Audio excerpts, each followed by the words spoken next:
Hello friends, तर स्वागत आहे तुमचं आपल्या या यूट्यूब चॅनलवरती. मित्रांनो, चॅनलवर नवीन असाल तर चॅनलला सबस्क्राईब नक्की करा. जान्हवीने फोन ठेवताच राजवीरने आपला पेन टेबलावर ठेवला आणि भुवयावर करत विचारलं, कोणाचा फोन होता? जान्हवीला अपेक्षाच नव्हती की राजवीर तिला असं काही विचारेल. ती 2 मिनिटांसाठी थक्कच झाली. तिला उत्तर न देता पाहून राजवीर पुन्हा विचारतो, मी विचारलं कोणाचा फोन होता? जान्हवी घाबरतच म्हणाली, ओ ते पर्सनल. हो, पर्सनल कॉल होता. राजवीर शांत पण ताठ आवाजात म्हणाला, ओ पर्सनल कॉल, ठीक आहे, पण तुमच्या माहितीकरिता सांगतो, ऑफिसमध्ये पर्सनल कॉल घेणं अलाउड नाही. माहिती आहे ना मिस जान्हवी?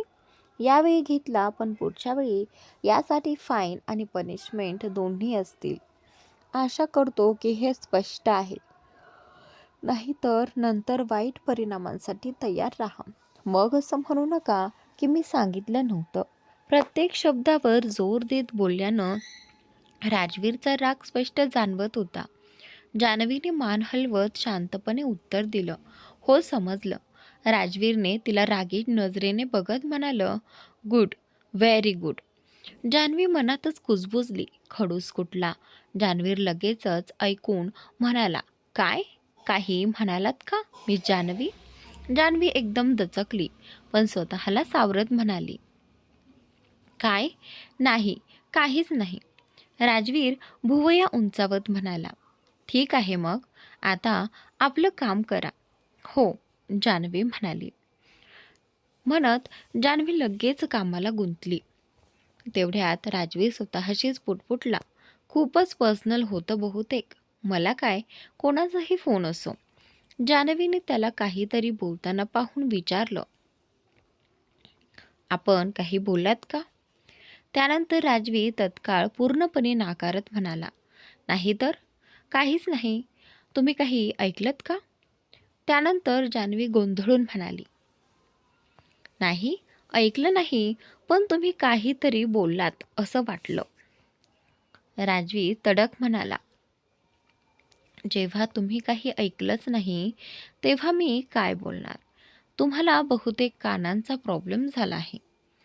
जान्हवी शांत आवाजात म्हणाली, नाही, तसं नाही, वाटलंय म्हणून विचारलं.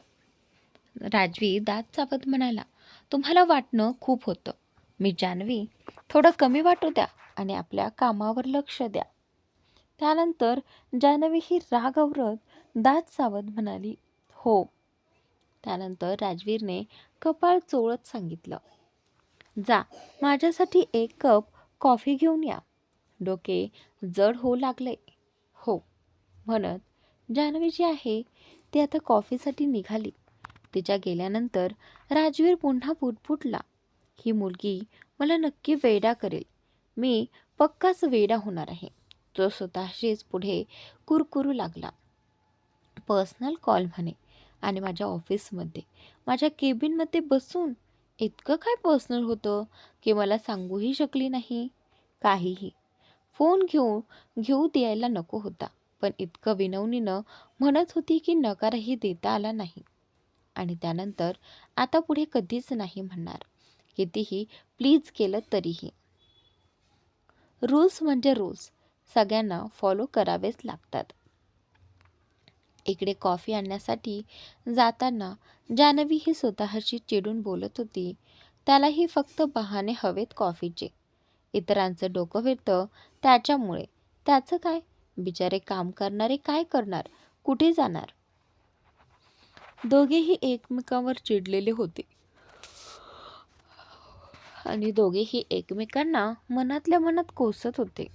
मीशा सकाळपासूनच रुसून बसली होती, पण तिची आई सुनीता तिच्याकडे पूर्ण दुर्लक्ष करत होती. पाहिलं, शेवटचा वेळ विचारते आहे, बाजारात येणार आहेस का? नाही तर मी ताईसोबत जाते. नंतर असं म्हणू नको की विचारलं नव्हतं. सुनीता मीशाला विचारत होती, नाही, मी नाही येणार. तुम्ही कितीही वेळा विचारा, माझं उत्तर बदलणार नाही. मेशाने चिडून स्पष्ट सांगितलं, जशी तुझी इच्छा. असं म्हणत सुनीता आत तयार होण्यासाठी गेली. मी शॉपिंग करणार तर शहरात जाऊनच करीन. काहीही झालं तरी सुनीता गेल्यानंतर मिशा स्वतःशीच बडबडत होती. आणि त्यानंतर तेवढ्यात आज आशा आत आली. सुनीता कुठे आहे मिशा? आशाने विचारलं. नमस्ते ताई. मिशाने नम्रपणे नमस्ते केलं. नमस्ते बाळा. आशानेही प्रेमाने प्रत्युत्तर दिलं. थोड्याच वेळात सुनीता देखील तयार होऊन येते आणि त्यानंतर चलूया दीदी, सुनीता आशाला म्हणते. हो चल, आशा मान डोलावते. निशा, आम्हाला परत यायला संध्याकाळ होईल म्हणून रात्रीचं जेवण पाहून ठेव, सुनीता मिशाला सांगते आणि आशासोबत तिच्या लग्नासाठी लागणाऱ्या वस्तू घेण्यासाठी बाजारात जाते. हो, मिशा तिच्याकडे न पाहताच उत्तर देते. सुनीता आणि आशा आज लग्नातील देणग्या आणि इतर आवश्यक वस्तू आणायला गेल्या होत्या. दरम्यान ऑफिसमध्ये जान्हवीनं राजवीरला कॉफी दिली आणि स्वतःच्या कामात लागली. थोड्याच वेळात लंचची वेळ झाली. घड्याळ पाहत राजवीर म्हणाला, लंच टाईम झाला आहे मिस जान्हवी. तुम्हाला हवं असेल तर ब्रेक घेऊ शकता, जान्हवी उठत म्हणाली. हो ठीक आहे. आणि त्यानंतर ती आपलं सामान उचलू लागली. तितक्यात राजवीर म्हणाला, ते इथेच ठेवा, नंतर तुम्हालाच इथे परत यायचं आहे. हे ऐकताच जान्हवी फक्त मोबाईल घेऊन बाहेर निघाली. तिच्या निघून जातात राजवीर मनात पुटपुटू लागला. ऑफिसमध्ये काम करायला आली आहे की फोनवर बोलायला? CCTVमध्ये त्याने पाहिलं, जान्हवी कोणाशी तरी बोलत बाहेर जात होती. हां, आता कोण आहे? मला तिला ब्रेकला जायला सांगायलाच नको होतं. भलाईचा जमानाच राहिला नाही. इतका कोणता जरुरी फोन असेल? कोणाशी बोलत असेल? त्यानंतर इकडे राजवीर स्वतःशीच कुरकुरत होता. बाहेर जान्हवी विक्रमला फोनवर म्हणत होती. सॉरी विक्रम, तुला सांगायचं विसरले की आज संध्याकाळी मला घरी जायचं आहे. सॉरी. त्यानंतर बस बस ठीक आहे, किती वेळा सॉरी म्हणणार, आज पुरे आहे, विक्रम हसत म्हणाला. हे ऐकून जान्हवीही हसू लागली. आत्ता कुठे आहेस? विक्रमने विचारलं. ऑफिसमध्येच, लंच टाईम आहे. जान्हवी बोलत असतानाच विक्रम मध्येच म्हणाला. आणि त्यानंतर अच्छा, तर मी बाहेर येतो. मी इथेच जवळ आहे, दोघं मिळून लंच करूया. हो ठीक आहे, जान्हवी म्हणाली. जान्हवी लगेच तयार झाली. ती विक्रमच्या बाईकवर बसून त्याच्यासोबत निघून गेली. राजवीर आपल्या केबिनच्या खिडकीतून हे सगळं पाहतच होता. माझंच डोकं फिरलं होतं म्हणून तिला जाण्याला सांगितलं. हिच्याशी बोलत होती मग, आणि सॉरी, हाच तो पर्सनल. त्यानंतर राजवीरला प्रचंड राग आला होता. तो टेबलावर बसून विषयीच विचार करत होता. लंच दरम्यान जान्हवीने विक्रमला ऑफिसमधील सगळं सांगितलं. ती आता काही महिने इथेच काम करणार आहे. विक्रम म्हणाला, मी तर आधीपासूनच नाही इच्छितो की तू पुण्याला जावंस. तुझ्या जागी नवीन कोणी येईपर्यंत आपल्याकडे वेळ आहे. आपण तुला इथेच चांगली नोकरी शोधू. नाही, त्याची गरज नाही. मी पुण्यातील माझ्या मित्राला आधीच सांगितलं आहे. तो माझ्यासाठी तिथे काम शोधतो आहे. जान्हवीने त्याला स्पष्ट सांगितलं. हे ऐकून विक्रमला अजिबात आवडलं नाही. त्याचा चेहरा उतरला. हो, कसा फ्रेंड? विक्रम थोडा चकित होताच जान्हवीला विचारत होता. विक्रमसाठी हे सगळं अगदीच नवीन होतं. त्याच्या माहितीनुसार जान्हवी नुकतीच गावातून मुंबईत आली होती आणि इथे तिला कोणी ओळखीचं नव्हतं. हो, माझा बेस्ट फ्रेंड आहे. पुण्यात राहतो. माझ्या गावातूनच आहे तो. मीही पुण्यात गेले तर घराची आठवण कमी येईल म्हणून. आणि त्यानंतर जान्हवी त्याला कार्तिकबद्दल थोडंफार सांगत होती. पण तू कधी सांगितलंच नाही या फ्रेंडबद्दल. विक्रम म्हणाला. कार्तिकबद्दल वाढलेल्या उत्सुकतेने विक्रमने विचारलं, बहुधा वेळच नाही मिळाला. मी ज्यासाठी गावाला गेले होते ना, ती त्याचीच बहीण आहे. तिची सगाई होती. जान्हवी शांतपणे उत्तरले. ओ, म्हणजे खूप चांगला फ्रेंड आहे तुझा? विक्रमने विचारलं. विक्रमच्या मनात आता एक हलकीशी बेचैनी निर्माण झाली होती. कार्तिकचं नाव ऐकताच जान्हवी पुण्याला जाईल या विचाराने त्याचे चान्सेस कमी होत आहेत असं त्याला जाणवू लागलं. हो, लहानपणापासूनचा मित्र आहे, जान्हवी सहजपणे म्हणाली. आणि त्यानंतर आता विक्रमला एकदमच वाटू लागलं की जान्हवीने कुठेही दुसरीकडे जाऊ नये. तरीसुद्धा एकदा विचार कर, पुण्यापेक्षा बॉम्बेत चांगले ऑप्शन आहेत. विक्रमने तिला पटवायला पाहत म्हणाला. हो, पण कुठे जायचं हे तरी शेवटी नशिबावरच असतं ना. आत्ताच विचार करून काही फायदा नाही. Janhvi neither yes or no, सर्व काही नशिबावर सोडून हलकंसं हसत म्हणाली. दोघांनी लंच केला आणि विक्रमने तिला ऑफिसपर्यंत सोडलं. ऑफिसमध्ये जान्हवी वेळेत ऑफिसमध्ये पोहोचली. राजवीर तिचीच वाट पाहत होता. जान्हवीच्या केबिनमध्ये पाऊल टाकताच राजवीर घड्याळाकडे पाहत म्हणाला. अच्छा, तर आली आपण मिस जान्हवी. लंच संपला. त्याचा सूर जान्हवीसाठी अपेक्षेपेक्षा वेगळाच होता. जी?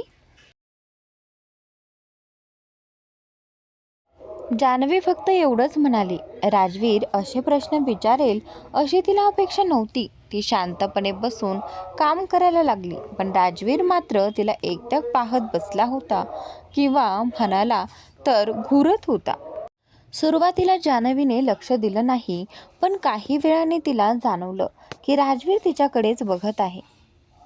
त्याच्या त्या नजरेने ती थोडी अस्वस्थ झाली. जान्हवीने त्याच्याकडे पाहिलं, तरीही राजवीर तसाच एकटक तिला पाहत राहिला. मी काय केले आता? एवढ्या रागाने का घुरतो आहे हा? बघायलाच येतोय की मला खाईलच. आणि त्यानंतर जान्हवी मनातच कुरकुरली. ती सतत तिरक्या नजरेने राजवीरकडे पाहत होती. अधूनमधून केस कानामागे सारत होती. पण राजवीरकडे तर जणू काही दुसरं कामच नव्हतं. फक्त तिलाच पाहायचं. किती वेळ बघत राहणार आहे? अखेर करतो काय हा बुवा? एखादं काम नाही का याला? आज दिवसभर मला पाहायलाच बसलाय. काय करावं आता? जान्हवीनं चेहऱ्यासमोर हात आणून आपला चेहरा थोडा झाकत मनातच स्वतःशी बोलली. हे सगळं पाहून राजवीर खुर्चीत रिलॅक्स होऊन दोन्ही हात पोटावर ठेवत शांतपणे म्हणाला. काही झालं आहे का मी जान्हवी? काही नाही. मला काय होणार? जान्हवीने आश्चर्याने विचारलं. अहो, तुम्हालाच विचारतोय.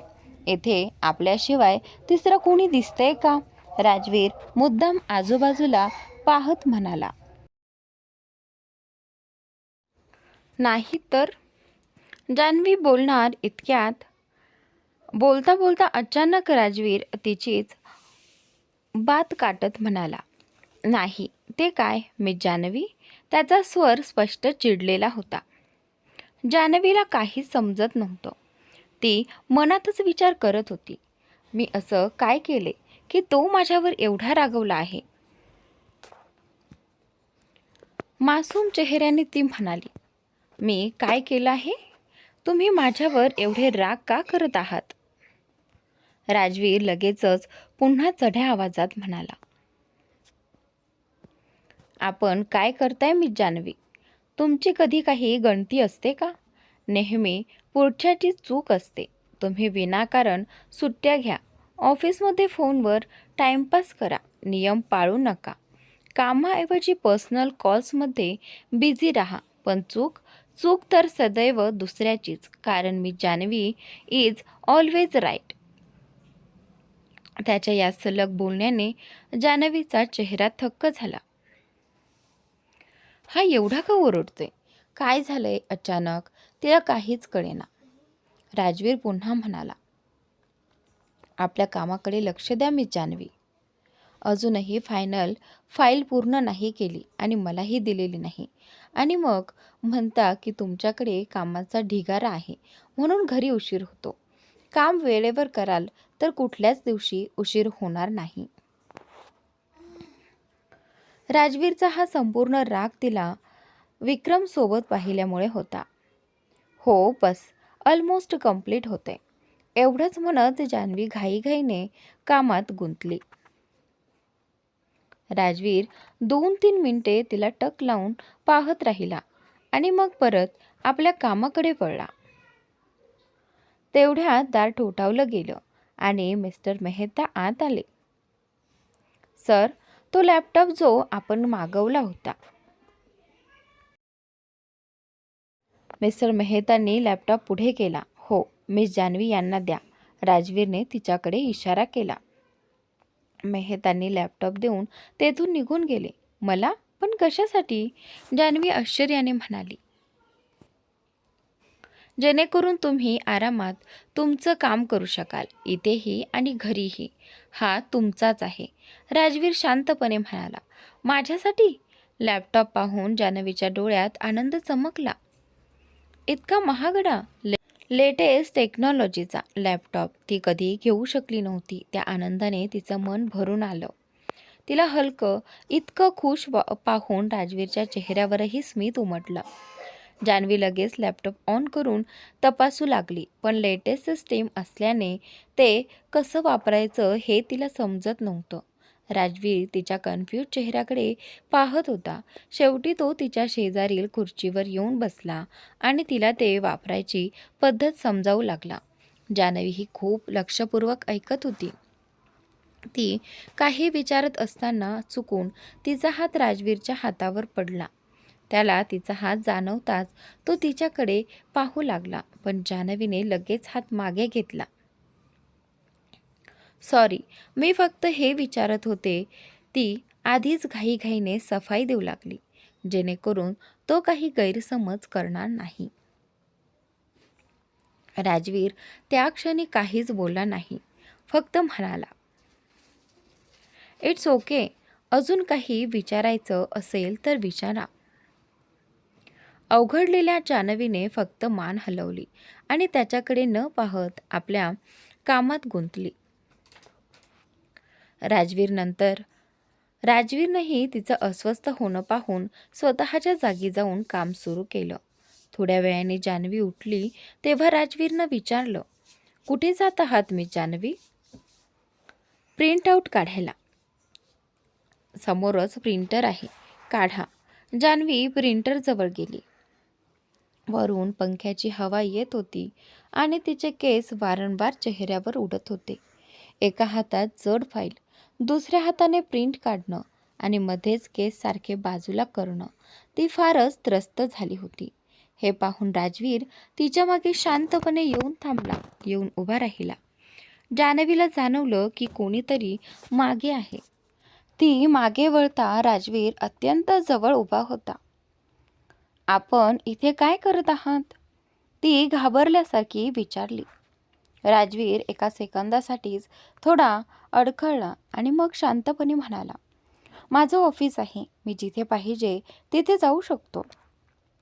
आणि काय बोलू? एवढंच बोलून राजवीरने भुवया उंचावत पूर्ण अकडीने जान्हवीला उत्तर दिलं.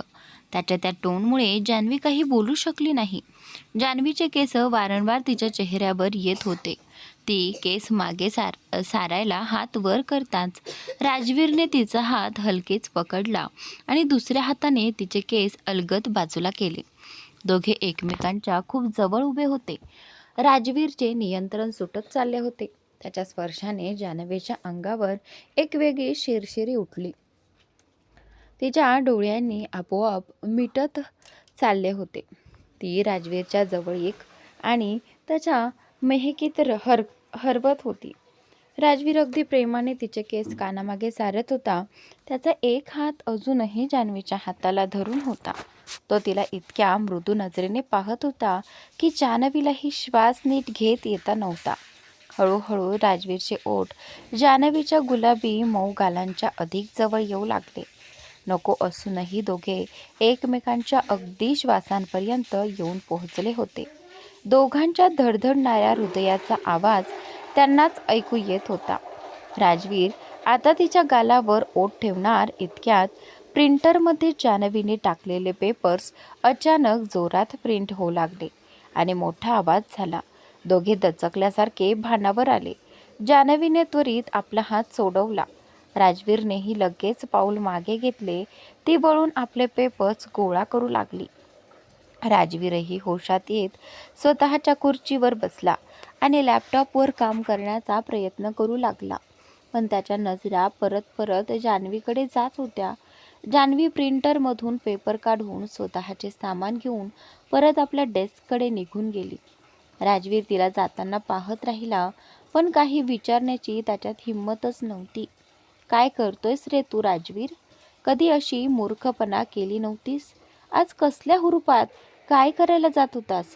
देवाचे लाख लाख आभार, नाहीतर खरंच आज मी तिला किस केलं असतं. कसले वेडेपण करतोयस तू? आता फक्त कामावर लक्ष दे, स्वतःला समजावं तो पुटपुटला. राजवीरला कोणत्याही मुलीच्या इतक्या जवळ जाणं आवडत नव्हतं. आजवर तो कधी कोणाकडे इतका आकर्षितही झाला नव्हता. पण जान्हवीची निरागसता, तिचा तो गोड चेहरा त्याला आपल्याकडे ओढत होते. त्याच्यासाठी हे सगळं खूप नवीन होतं. दुसऱ्या बाजूला काय झालं होतं मला? तो एवढा जवळ कसा आला? मी कसं काही जाणलंच नाही. देव जाणे, काहीतरी जादू बिदू केली का त्याने? पक्का काहीतरी केले. आता त्याच्यापासून जितकं दूर राहता येईल तितकं राहायला हवं, जान्हवी स्वतःला समजावत होती. त्याचवेळी अर्जुन आपल्या केबिनमधून बसून सगाईच्या फोटोंकडे पाहत होता. खरं तर तो फक्त मीशाच्या फोटोवरच झूम करत होता. मीशाजी या गुलाबी लेहंग्यात किती सुंदर दिसत आहेत.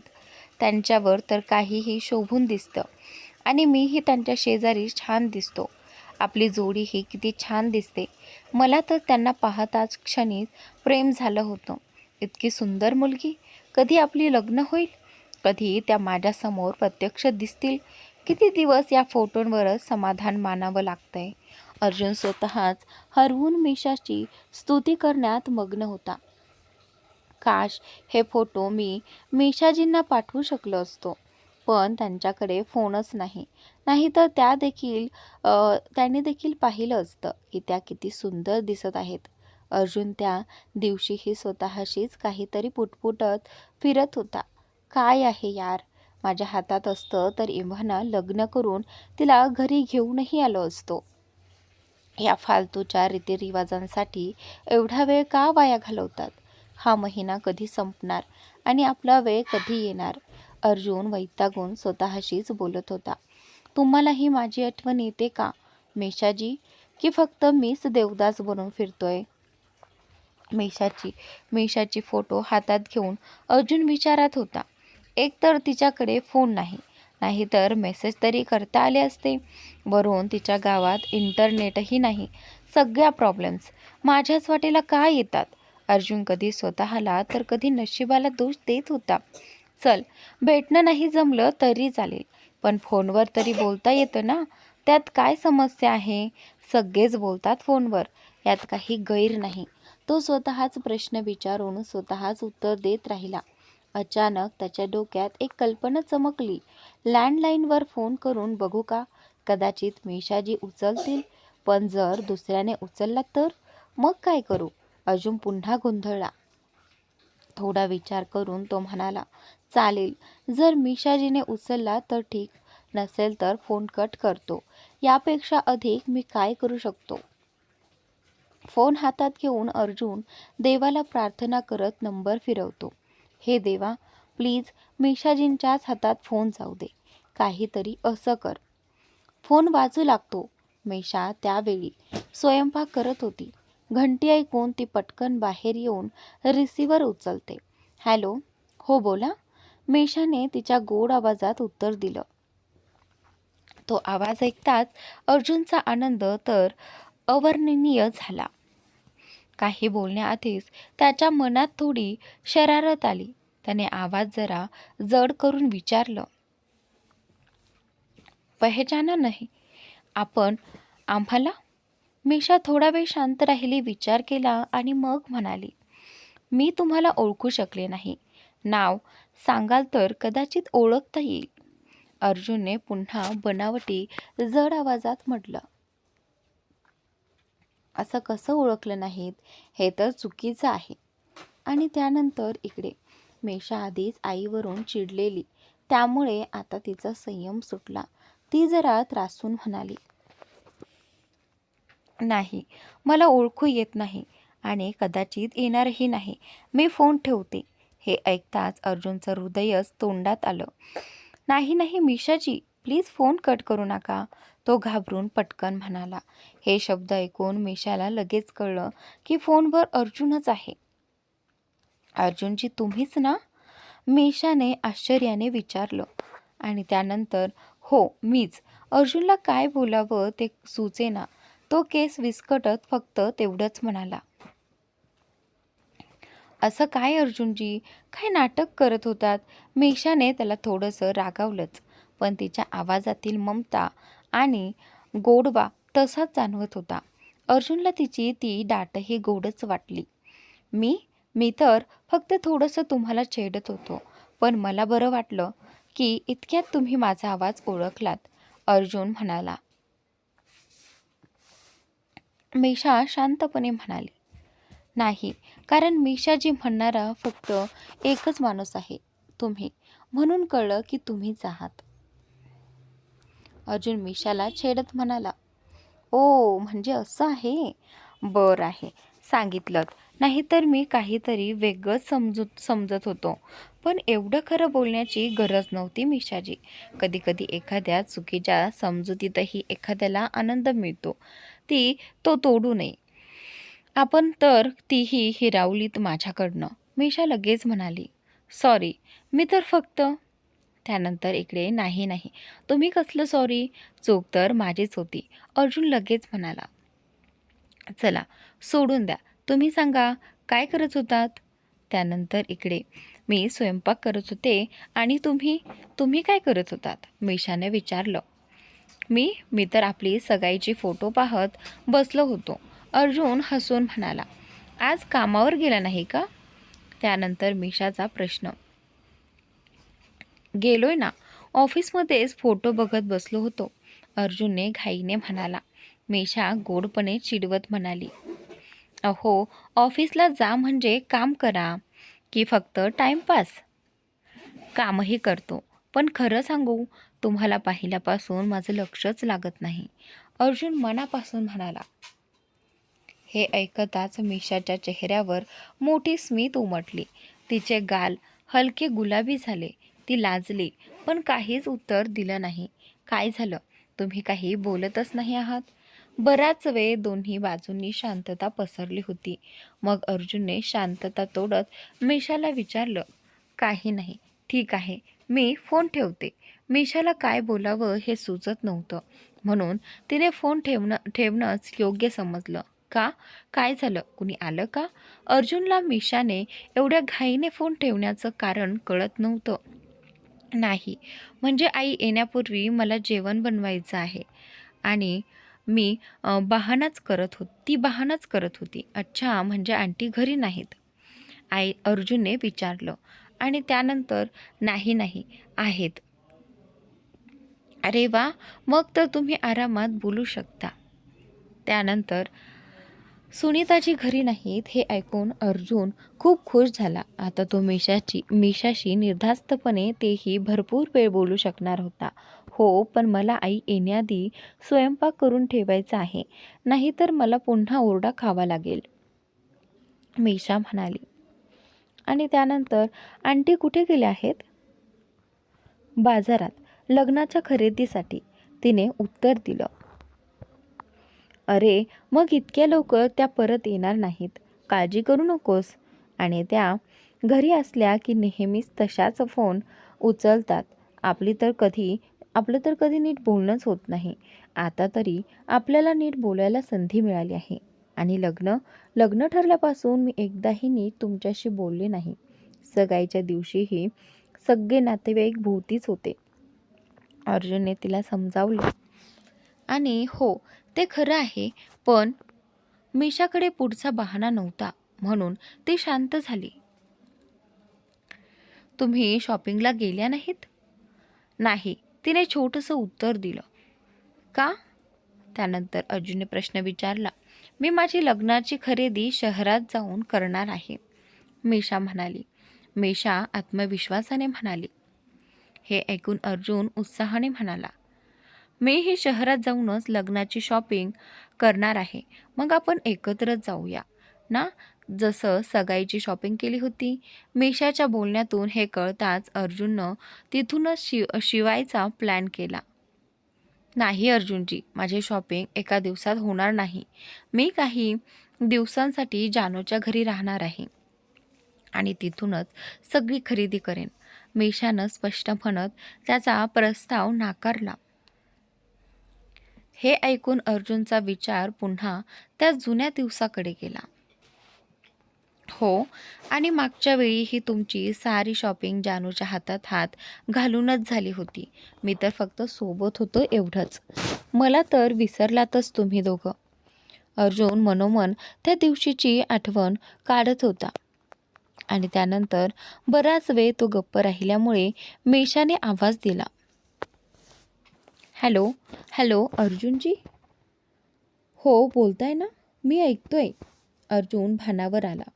आणि त्यानंतर काय झालं, तुम्ही अचानक शांत का झाले? म्हणजे तुम्हाला आपली लग्नाची खरेदी माझ्यासोबत करायचीच नाहीये असंच ना, मी समजलो. अर्जुन थोडा नाराजपणे म्हणाला.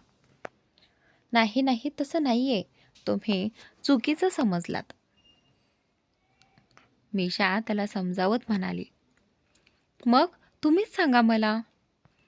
माझी खरेदी एका दिवसात होऊ शकत नाही म्हणून मी तुमच्यासोबत शॉपिंग करू शकत नाही.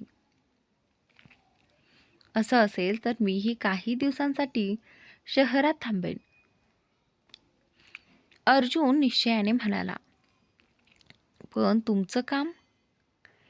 मी काही दिवसांची सुट्टी घेईन. आणि तुम्ही थांबणार कुठे? तुमच्यासोबतच. जिथे तुम्ही राहाल तिथेच मीही राहीन. काय? त्यानंतर मीशा दचकल्यासारखी म्हणाली. काय झालं? अर्जुनजी, लग्नाच्या आधी आपण एकाच घरात कसे राहणार?